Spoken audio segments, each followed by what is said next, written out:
VTS mall, വളരുന്ന ബന്ധം, തുടരുന്ന വിശ്വാസം. Opposite bus stand, Manjeri road, Pandikkad.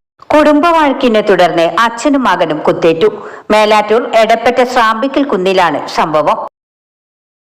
Edappatta Srampickal കുന്നിലെ Kappil കുഞ്ഞൻ 62 വയസ്സ്, മകൻ സുരേഷ് ബാബു 33 വയസ്സ് എന്നിവർക്കാണ് കുത്തേറ്റത്.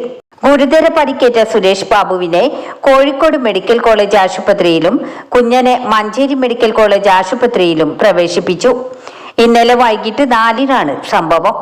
വീട്ടിൽ വഴക്കുണ്ടാക്കിയ കുഞ്ഞന്റെ മറ്റൊരു മകനായ രതീഷ് സഹോദരൻ സുരേഷ് ബാബുവിനെ കുത്തുന്നതിനിടെ തടുക്കാനെത്തിയ കുഞ്ഞനും കുത്തേൽക്കുകയായിരുന്നു. സംഭവത്തെ തുടർന്ന് രതീഷിനെ മേലാറ്റൂർ പോലീസ് കസ്റ്റഡിയിലെടുത്തു. News bureau, Pandikkad.